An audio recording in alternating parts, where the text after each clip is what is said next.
निकालने की बोल दी तुमने? मेरे ये थी बदतमीजी नहीं।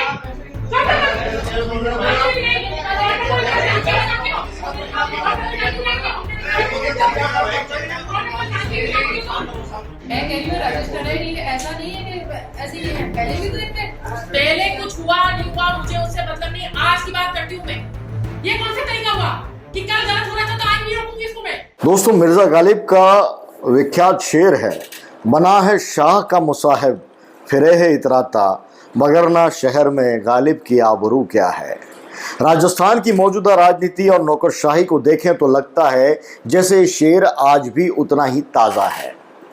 फर्क सिर्फ इतना है कि अब शाह के मुसाहिब बनने की होड़ नेताओं और अफसरों दोनों में दिखाई देने लगी है। नतीजा यह है कि जनता का काम पीछे छूट रहा है तो उसकी परवाह किसी को नहीं है और अहंकार की लड़ाई बहुत आगे निकल गई है। लोकतंत्र में दोस्तों, जनप्रतिनिधि और अधिकारी एक ही गाड़ी के दो पहिए माने जाते हैं। एक जनता की उम्मीदों का प्रतिनिधित्व करता है तो दूसरा उन उम्मीदों को जमीन पर उतारने के लिए जिम्मेदार होता है। लेकिन जब दोनों ही स्टीयरिंग पकड़ने की कोशिश करने लगे तो गाड़ी का डगमगाना तय है। राजस्थान में इन दिनों कुछ ऐसा ही हो रहा है। मंत्री, अफसर, विधायक, अधिकारी, जनप्रतिनिधि, प्रशासन, इन लोगों के बीच का टकराव अब बंद कमरों में सीमित नहीं रहा है दोस्तों। यह सीधे मोबाइल कैमरों में कैद होकर सोशल मीडिया पर लगातार वायरल हो रहा है। जनता विकास के काम कम और झगड़ों के वीडियो ज्यादा देख रही है। हाल ही में बयाना की निर्दलीय विधायक डॉक्टर रीतू बनावत और नगर पालिका की अधिशासी अधिकारी अनीता कुशवाहा के बीच हुई तीखी तकरार इसका ताजा उदाहरण है। मामला सफाई व्यवस्था और टेंडर का था, लेकिन बहस इतनी बड़ी कि प्रशासनिक बैठक अखाड़े में बदल गई। अधिकारी निलंबित हुई और फिर समाज सड़कों पर आ गया। देखते ही देखते प्रशासनिक विवाद एक जातीय विवाद बन गया। वीडियो वायरल होने के बाद में कुशवाहा समाज का प्रदर्शन हुआ भरतपुर में। ये वीडियो देखिए किस रूप में लोगों ने आंदोलन किया। अधिकारी को बहाल करो,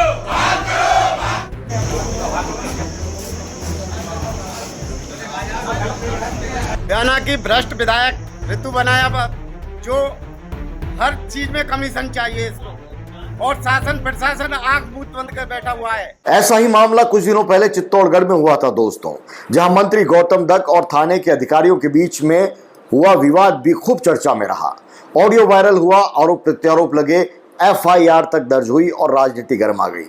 सवाल यह है कि अगर कानून की रक्षा करने वाले और सरकार को चलाने वाले ही आमने सामने खड़े हो जाएं तो आम आदमी किस पर भरोसा करे। वन मंत्री संजय शर्मा के मामले में भी सुर्खियां कम नहीं रही। कभी पुलिसकर्मी को AC चलाने पर डांट पड़ती है तो कभी कलेक्टर से सार्वजनिक बहस हो जाती है। संदेश दोस्तों साफ है कि अब अफसरों को सार्वजनिक मंचों पर लाइन में लगाने की प्रवृत्ति बढ़ रही है और अधिकारी भी जवाब दे रहे हैं। लगातार ऐसी भी आदत बढ़ रही है। हालांकि ये बीमारी नई नहीं है दोस्तों। 1997 में मंत्री देवी सिंह भाटी और IPS PK देव के बीच का जो विवाद है पूरे देश में चर्चा का विषय बना था। 2022 में विधायक गिरिराज सिंह मलिंगा और बिजली विभाग के इंजीनियर के बीच मारपीट का मामला सामने आया था। हाल ही में नरेश मीणा की ओर से SDM को थप्पड़ मारने की घटना भी सबके सामने है। मतलब साफ है कि किरदार बदल रहे हैं। पार्टी कोई भी हो लेकिन कहानी वही है। असल समस्या है क्या दोस्तों? असल समस्या है सत्ता का अहंकार या कुर्सी का दबदबा। दरअसल नेता और अफसर दोनों चाहते हैं कि जनता के सामने उनका रुतबा बना रहे, उनका रुतबा दिखता रहे। अफसर अब ये कतई नहीं चाहते कि उनकी प्रशासनिक गरिमा पर उस रूप में चोट हो कि कोई उनकी क्लास लगाए और उसका वीडियो वायरल हो जाए।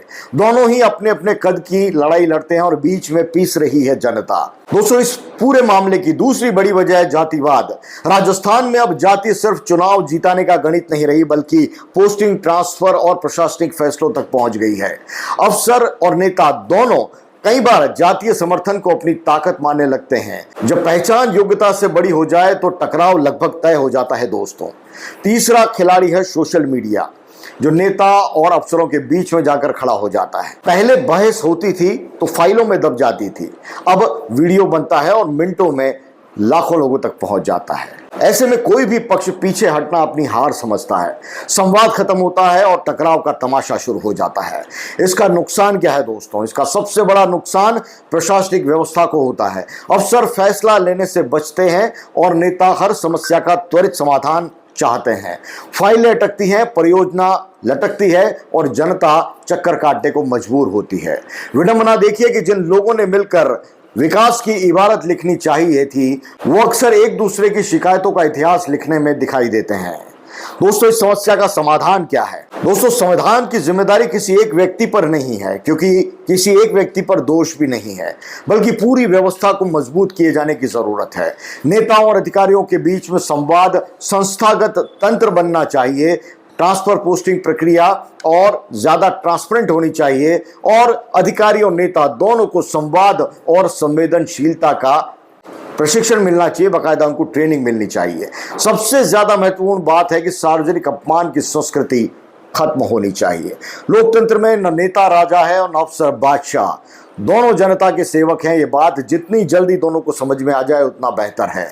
गालिब का शेर असल संदेश भी यही देता है कि सत्ता के करीब होने से प्रतिष्ठा नहीं मिलती और प्रतिष्ठा जिम्मेदारी निभाने से मिलती है। राजस्थान में भी नेता और अफसरों को यही समझना होगा, वरना नेता और अफसरों का ये टकराव सिर्फ वायरल वीडियो नहीं रहेंगे, बल्कि सुशासन की सबसे बड़ी विफलता की पहचान बन जाएंगे। उम्मीद है कि दोनों पक्ष इस बात को समझेंगे और राजस्थान में आम जनता की भलाई के काम शुरू होंगे, न कि नेता और अफसरों के बीच में टकराव के किस्से।